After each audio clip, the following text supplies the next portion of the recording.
Maquiagem democrática. Oposto de oligarquia, democracia é poder. De governo do povo que vem com uma ideia de igualdade. Por aqui a democracia não é de verdade. É maquiagem do sistema plutocrático. Poder político exercido pelos mais ricos. É claro, é notório. Quem financia a campanha partidária não dá dinheiro de graça. Então, caro eleitor, o poder econômico quem dá as cartas. Esse é um dos poemas do livro Mais Quadros, Músicas e Livros, Menos Algemas, Trancas e Grades, obra recentemente lançada aqui em Caxias do Sul por Maurício Abel. Ele que é estudante de serviço social e um militante aqui das causas sociais e do hip hop e nos brinda com a sua presença. É uma honra tê-lo conosco aqui. Maurício Abel, o MC Abel deve te chamar, né? É isso aí. Tu já começas aqui por esse primeiro poema que eu escolhi, não é à toa, já escancarando o tom do livro, né? Que explora muito a desigualdade social e, por um acaso, aqui dialoga com o nosso cenário político, que não é só de atualidade. Eu acho que em vários momentos da história, se fôssemos ler esse teu poema, ele falaria um pouco do cenário em que estaríamos vivendo, fossem séculos atrás ou esse momento político nacional. Então, Fábio, é bem nessa perspectiva mesmo que eu resolvi escrever esse livro, um lance bem subjetivo, e é um lance também que eu venho estudando e tal, e a ideia do livro é colocar para nossa gente que nós temos que ser protagonistas da nossa história, né? Como tu leu aí nesse poema, né, a maquiagem democrática, né? Na verdade, a gente vive dentro dessa maquiagem democrática e o livro ele vem numa perspectiva antagônica disso, esclarecendo que, bom, a democracia ela vai acontecer de verdade quando nós formos protagonistas da nossa história, né?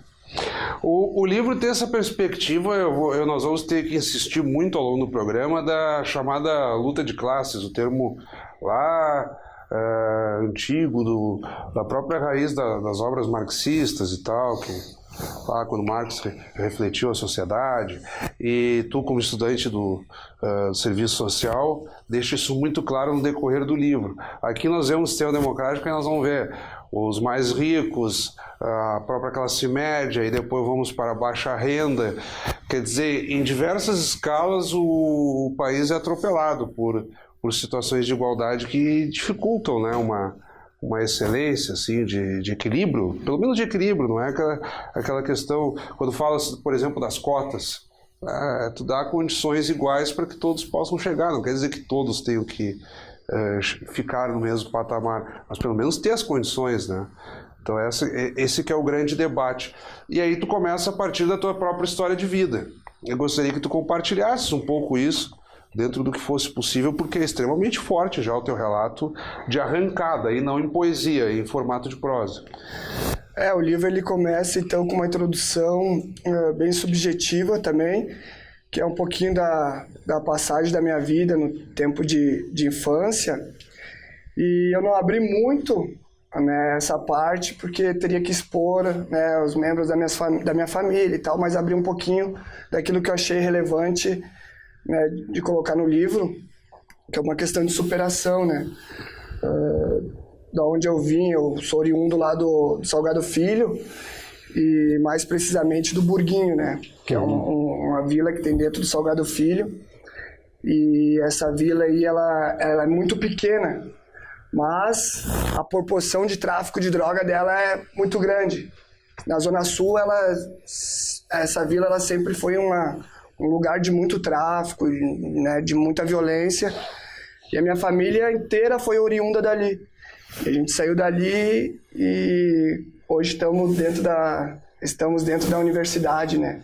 Então, muitos poucos foram os que saíram de lá para estar dentro da universidade. Eu começo o livro relatando essa questão de superação, né? Quando eu era criança, de ter que, às vezes, roubar no mercado para ter um doce, de não ter a mãe presente, não ter o pai presente. Meu pai morreu com 24 anos, né? Crivado de bala na frente de um boteco. E eu consegui superar tudo isso. Tu eras muito novo, né, quando isso aconteceu. Era criança ainda, né? E a gente conseguiu superar e não é fácil tu viver tudo isso e conseguir ter uma resiliência para conseguir enfrentar uma academia ou até mesmo para escrever um livro, né? Então, mas é isso aí, Fábio, é a resiliência, é isso que eu acredito. Quando tu fala nós, é tu mesmo ou, digamos assim, tu és uma exceção ainda nesse contexto? Quando eu falo nós, eu falo eu e minha gente, né? Ainda sou uma exceção, mas tem muitas exceções, já parece ser contraditório, mas assim, há 10 anos atrás tu não via muito pobre dentro da universidade, tu não via pobre escrevendo livro.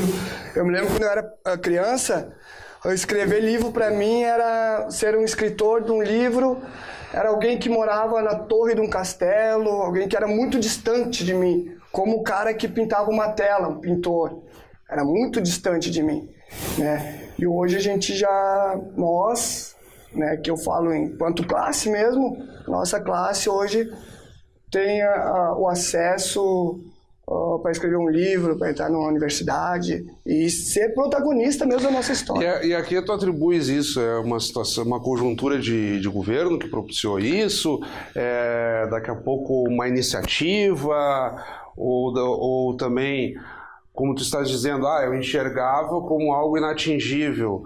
Daqui a pouco é o próprio protagonismo de dizer, não, mas eu também posso. Então o sujeito começa a perseguir esse objetivo. Aqui deve essa possibilidade, pelo menos no teu meio ali, de ver pessoas como tu ascendendo socialmente dessa forma como tu colocas. Escrevendo um livro, chegando na universidade, podendo exercer uma profissão formal, enfim. Aos movimentos sociais. Os movimentos sociais que serviram de base para a plataforma política e tal, né, partidária, né? Então, o mérito é para os movimentos sociais.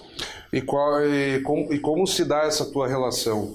Porque tu tens uma relação na comunidade que influencia aqui no livro e que se dá, inclusive, pelo desenvolvimento de um trabalho numa ONG. Então, o que vocês fazem lá, trabalhos de arrecadação beneficente, de aculturação dentro do hip hop, por oficinas, percorre também, extrapola a tua própria comunidade, vocês fazem trabalho itinerante também pela cidade. É desse movimento, assim, digamos, entre aspas, mais puro, de vocês por vocês, ou chega a ter aquela ligação mais má. Quando se fala de movimentos sociais, as pessoas vão lembrar de centrais sindicais, de outros movimentos mais macro, país afora. Quando fala movimentos é por aí mesmo, é aquele de raiz de vocês por vocês, né? Aquele trabalho de formiguinha, né? Quando eu falo de movimento social, é todo movimento social que é oriundo aí das margens, que vem fazendo que nós possamos enxergar aquilo que tu falou, que a gente possa ser o protagonista da nossa história. E essa questão de intervenções com os movimentos sociais dentro das comunidades é isso mesmo. Esses movimentos, com o passar do tempo, eles sempre começam a crescer. Por exemplo, uma ONG. Uma ONG, ela vem se articulando ela por ela, daqui a pouco ela consegue uma emenda ou consegue um apoio do poder público e ela expande.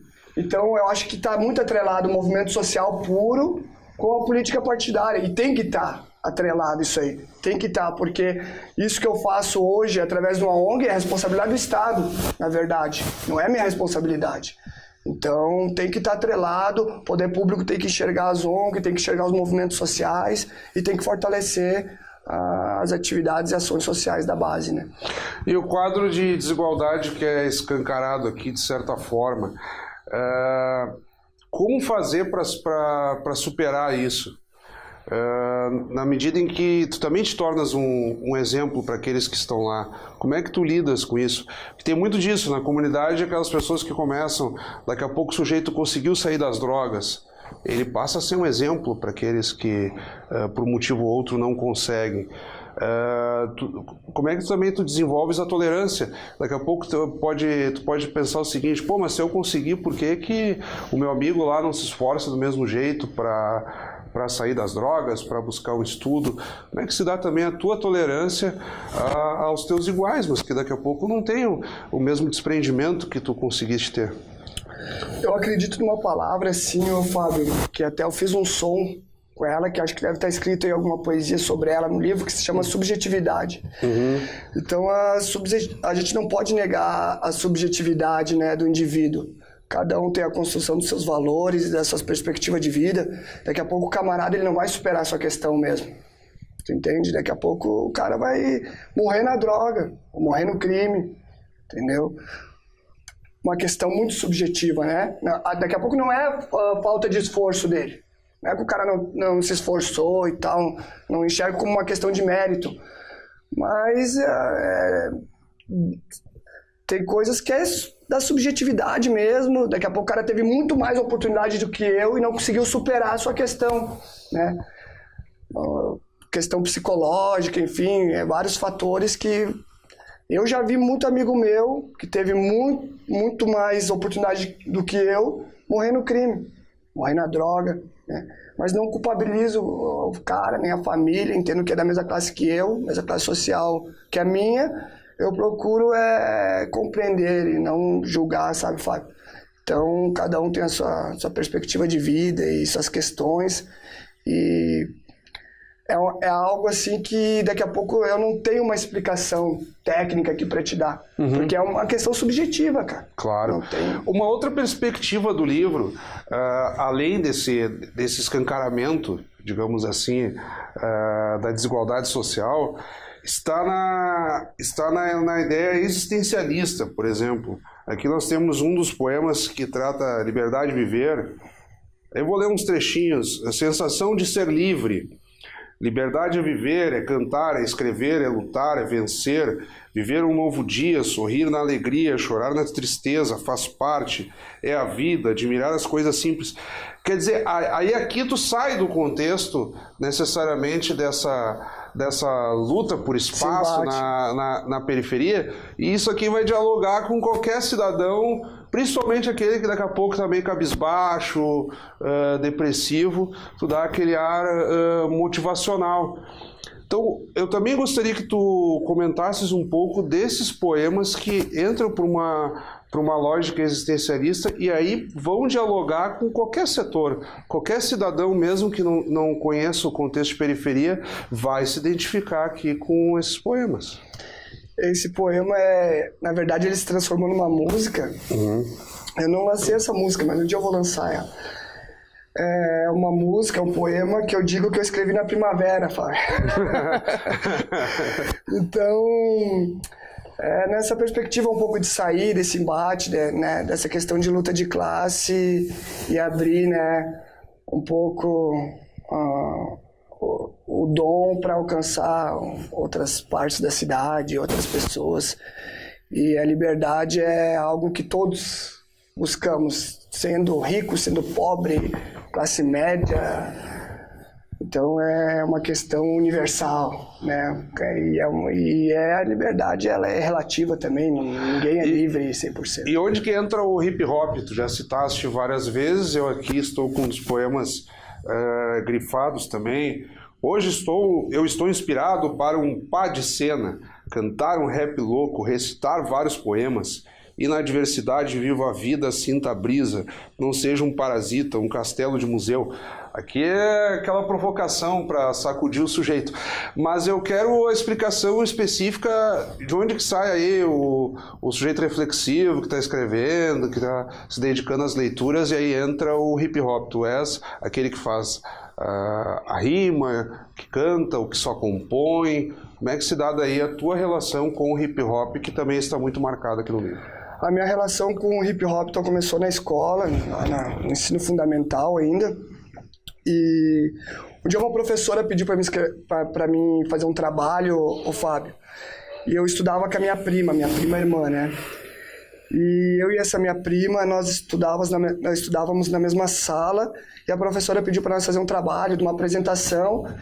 E nós apresentamos o trabalho em forma de rap, que era um rap lá de São Paulo, lá do Face da Morte, o nome do grupo. E contar a narrativa do rap é sobre uma menina empregada, menor de idade, que era explorada pelos patrão, e o filho do patrão lá dava em cima da menina e tal. E a gente apresentou esse rap, era de 8 minutos o rap. E a gente apresentou na sala de aula, no final da apresentação a professora estava chorando. E a gente apresentou em forma de poesia. E eu sempre curti o hip hop, sempre curti o rap, né? Porque o rap, ele é um elemento do hip hop. O hip hop é 4 elementos, no qual tu falaste, eu sou o MC, o MC é o cara que canta e compõe as suas letras, né? Mestre cerimônias.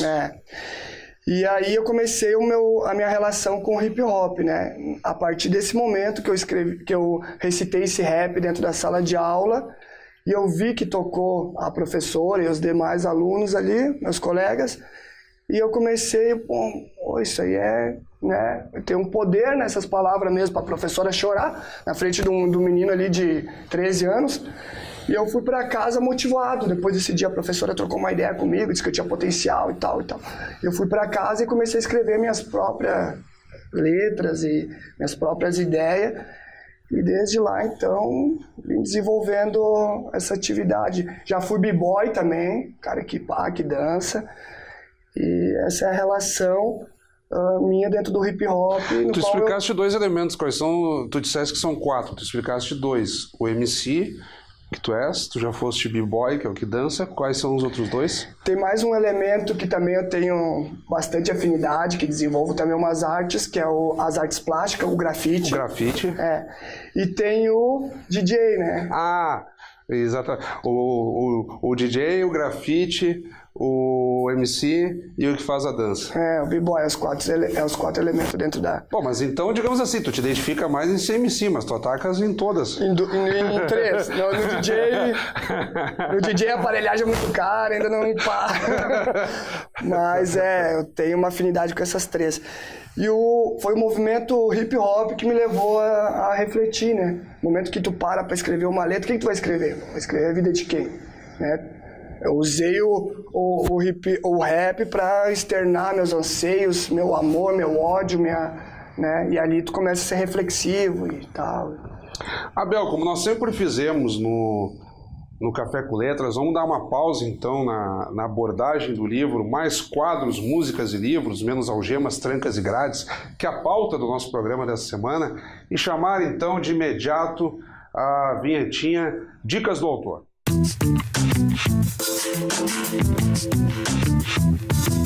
Então, nas Dicas do Autor, vamos ouvir do Maurício Abel, que nos brinda aqui com a sua presença.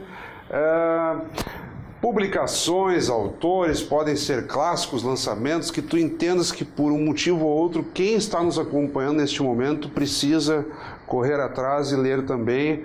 O espaço continua contigo. Então, o primeiro autor aí, das antigas, que não está mais entre nós, Eduardo Galeano, né, As Veias Abertas da América Latina. Grande jornalista, uruguaio.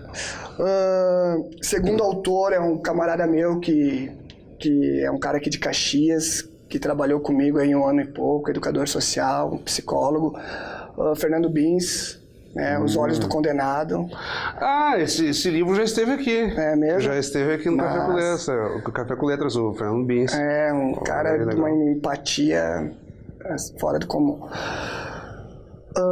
Poesia para Encher a Laje, Inquérito, é um Renan, mano lá de São Paulo, um cara militante do movimento hip hop. Conhecidíssimo aí. Cara inteligente pra caramba. Outra dica de leitura é Sérgio Vaz.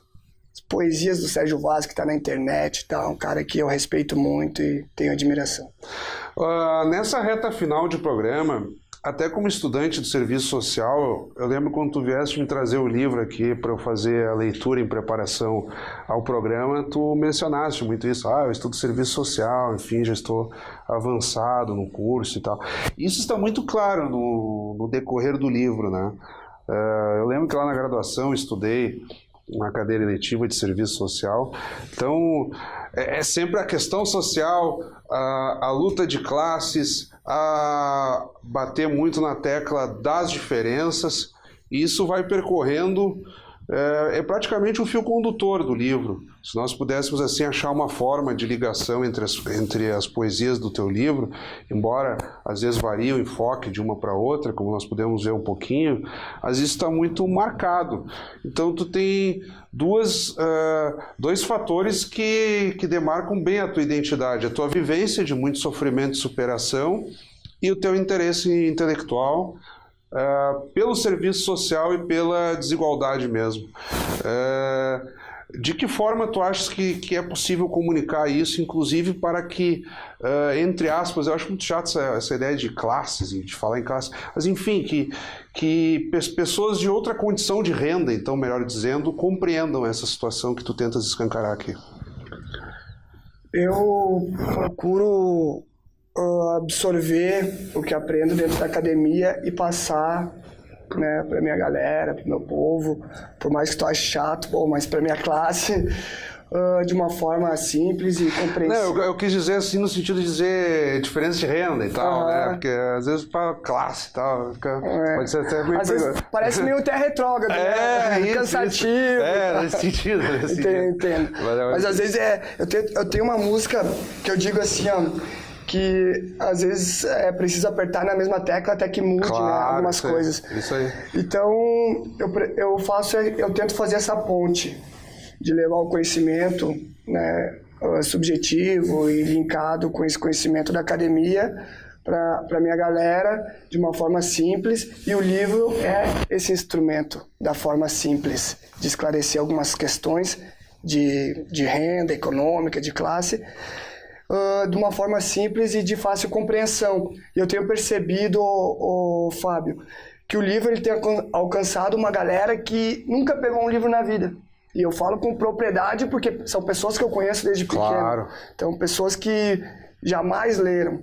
Sabe que esses tempos eu estava no Ordovás e um camarada meu me mandou uma mensagem e disse, tô indo aí buscar um livro. Ele veio lá do Burguinho, lá do Salgado Filho, até no Ordovás de a pé, com o dinheirinho na mão, para comprar um livro. Né? Pô, legal isso aí. E é um mano que eu já vi numas andanças, né, meio atrapalhado e tal, e é um cara que eu tenho muito carinho. Então é um cara que, ele caminhou uma cara para vir comprar um livro, né, e várias outras pessoas que eu conheço que não têm o hábito de ler, que vão lá em casa, lá no portão de casa, bater lá para comprar o livro. E não é nem dar, é comprar. Agora, de certo modo, o movimento hip-hop e iniciativas como o teu livro sempre são um grito, uma tentativa de chamar atenção para algo que às vezes fica esquecido, que por um motivo ou outro o próprio governo não dá tanta atenção, a sociedade de um modo geral. Que expectativa tu tens, assim, vamos dizer, o sujeito lá que tem uma vida plena, boas condições de vida, trabalha, estuda, está bem estabelecido, aí daqui a pouco ele depara com o teu livro e diz, não, mas para aí, os caras realmente têm dificuldades, vamos pensar em alguma forma de colaborar também.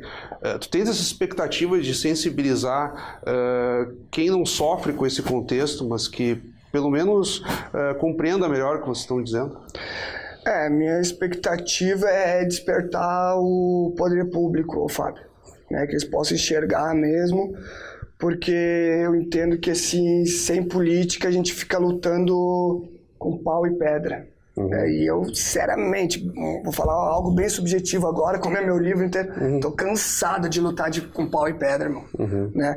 Então a gente vê tanta corrupção, tanta ladaia dentro dessa política, e é o nosso dinheiro, o dinheiro público, né? O dinheiro que tinha que ser investido, né, na educação, saúde, no tripé da Seguridade Social, e a gente vê esse dinheiro indo ralo abaixo, e daí tu se levanta de manhã, bota tua cara na janela, tu vê um molequinho andando descalço na rua, né? Tu vê as famílias sem um mínimo, não é sem o básico, é sem um mínimo.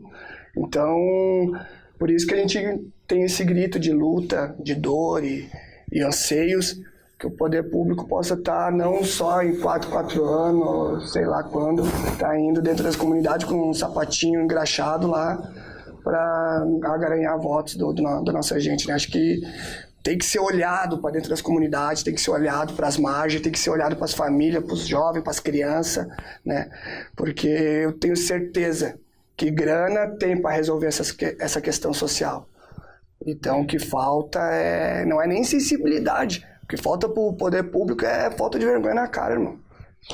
Que é o que está escancarado aqui. Quem não pôde ler, então, que corra atrás do livro Mais Quadros, Músicas e Livros, Menos Algemas, Trancas e Grades, a obra que foi pauta, então, do Café com Letras desta semana. Maurício Abel, muito obrigado. Valeu, Fábio. Tamo junto, irmão. Obrigado pela oportunidade. Dá o teu recado aí, Maurício.